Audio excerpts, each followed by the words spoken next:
Ladies and gentlemen, welcome back to the channel, and it's finally over. Xbox and PlayStation, Microsoft and Sony, they have finally agreed on a deal to keep Call of Duty on PlayStation going forward. Now, of course, this is coming off the heels of recently when a United States judge did approve Microsoft's acquisition of Activision. So with PlayStation and Sony on board, the only holdout right now is going to be the United Kingdom's CMA, though apparently we're going to learn more about that tomorrow. They're going to be having a meeting of some sort, and I fully expect them to eventually jump on board, and then the deal is indeed going to go through.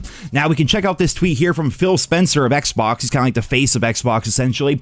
We are pleased to announce that Microsoft and PlayStation have signed a binding agreement to keep Call of Duty on PlayStation following the acquisition of Activision Blizzard. We look forward to a future where players globally have more choice to play their favorite games. Of course, they did talk about how they signed these 10-year agreements with Nintendo and Nvidia. Their entire idea, basically, is they want Call of Duty to be on as many platforms as humanly possible. They want to have Call of Duty able to be played by at least 150 million new devices, which is pretty crazy. And we're not talking about individual devices, we're talking about 150 million new players across the board by the fact that they're working with Nvidia and Nintendo and things like that. They want Call of Duty to grow, which is the whole reason why they purchased Activision Blizzard to begin with. Now, Brad Smith, who of course is Microsoft's president, says, from day one of this acquisition, we've been committed to addressing the concerns of regulators, platforming, game developers, and consumers. Even after we cross the finish line for this deal's approval, we will remain focused on ensuring that Call of Duty remains available on more platforms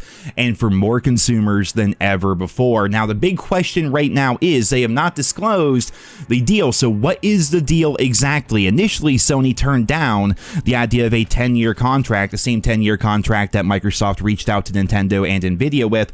Sony shut that down. They said, no, sir. So it might be the same 10-year deal. It might not be. We don't know the details of the deal. Hell, this could be a 5-year deal for all we know. We really have no idea. Though with how they're describing this, I mean, they keep saying they want Call of Duty to be on as many platforms as possible. I don't think they're going to pull another situation like they did with Bethesda, where they decided to make games like Starfield an Xbox and PC exclusive. I don't think they're going to be doing that with COD. In fact, that's the reason why they've had such like a long litigation going on here regarding this acquisition, was because all these judges and different companies, even countries, were concerned that they may pull the rug under the players' feet once they actually have access to Activision Blizzard and then make all these games an Xbox exclusive. Well, they've come out and said, hey, it just would not work. The judge agreed it would not work. A game like COD has to be on as many platforms as humanly possible.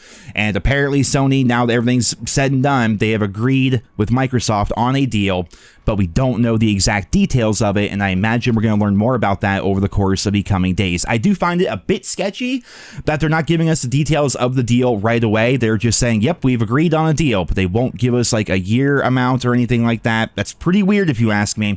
And one of the things that Microsoft also said, in case you guys were wondering, is they said they would honor any previous agreements that Activision made, and it was leaked via all the court case documents and things like that, that COD 2023, which is rumored to be Modern Warfare 3 by Sledgehammer Games, that game is going to be Sony exclusive. It's going to be the end of the exclusivity deal, which means they're likely going to have a couple of exclusive bundles. They're probably going to have an early beta. They'll be able to play the beta a couple days earlier than Xbox and PC fans. Like, that's going to happen again this year, like it's happened for all the other years recently.